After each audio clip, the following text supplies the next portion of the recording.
Bertemu lagi dalam channel Cikgu Jonias Tutorial. Kali ini kita akan membincangkan soalan fokus Ekonomi 1 STPM 2022. Soalannya adalah seperti berikut. E.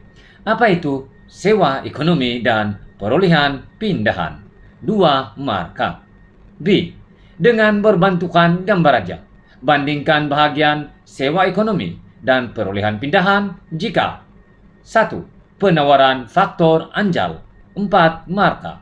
2. Penawaran faktor tidak anjal 4 marka. Oke, sebelum kita membincangkan contoh jawaban, maka calon-calon perlu memahami kehendak soalan. Oke, kehendak soalan ini adalah bagi soalan yang pertama ataupun soalan bahagian E, yaitu memberi definisi ataupun konsep tentang sewa ekonomi dan perolehan pindahan. Oke, manakala bagi bahagian B pula adalah melukis keluk untuk menjelaskan bahagian sewa ekonomi dan perolehan pindahan. Oleh itu, pelajar-pelajar ataupun calon-calon perlu memahami bahagian manakah adalah sewa ekonomi dan bahagian manakah adalah perolehan pindahan. Jadi kalau kita lihat di sini, sewa ekonomi adalah bahagian ataupun kawasan di bawah harga keseimbangan tetapi di atas keluk penawaran. Oke, seperti yang ditunjukkan dalam raja berikut. Manakala perolehan pindahan pula adalah kawasan di bahagian bawah keluk penawaran. Oke, sekarang kita akan lihat contoh jawaban. E. Apa itu sewa ekonomi dan perolehan pindahan? 2 marka. Sewa ekonomi merupakan lebihan bayaran yang diterima oleh sesuatu faktor pengeluaran berbanding dengan bayaran yang diterima oleh faktor pengeluaran tersebut jika digunakan untuk alternatif lain. 2.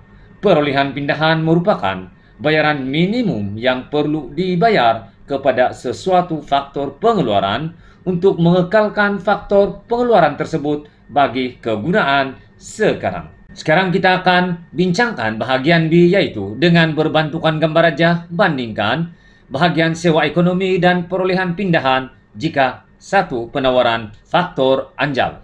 Oke, sekarang kita akan lihat contoh jawaban kepada penawaran faktor anjal. Oke, lihat keluk di bawah. Oke, ini adalah keluk bagi penawaran faktor anjal. SL itu adalah keluk penawaran faktor dan DL itu adalah keluk permintaan faktor. Oke, jadi sekarang kita lihat contoh jawaban. 1. Penawaran faktor anjal berlaku apabila faktor pengeluaran mempunyai banyak kegunaan. 2. Keseimbangan tercapai apabila keluk penawaran faktor SL bersilang dengan keluk permintaan faktor DL pada titik I. 3. Ketika ini harga faktor adalah P dan kuantiti faktor adalah L. 4. Sewa ekonomi adalah kawasan P, I, E.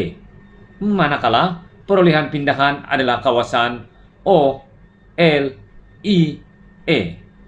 5. Dengan itu, apabila penawaran faktor adalah anjal, maka perolehan pindahan lebih besar daripada sewa ekonomi. Sekarang kita lihat pula contoh jawaban bagi penawaran faktor tidak anjal. Oke, lihat keluk di bawah ini menunjukkan penawaran faktor yaitu SL yang tidak anjal. Maka keluk SL adalah curam. Oke, kita lihat contoh jawaban. 1. Penawaran faktor tidak anjal berlaku apabila faktor pengeluaran hanya sedikit kegunaan sahaja. 2. Keseimbangan tercapai apabila keluk penawaran faktor SL bersilang dengan keluk permintaan faktor DL pada titik I. 3. Ketika ini harga faktor adalah P dan kuantiti faktor adalah L. 4. Sewa ekonomi adalah kawasan P, I, E, O. Manakala perolehan pindahan adalah kawasan L, I, E. 5. Dengan itu, apabila penawaran faktor adalah tidak anjal, maka sewa ekonomi adalah lebih besar daripada perolehan pindahan. Oke, sekarang kita sudah membincangkan contoh jawaban bagi soalan berikut untuk membezakan bahagian sewa ekonomi dan perolehan pindahan sekiranya penawaran faktor adalah anjal dan penawaran faktor adalah tidak anjal.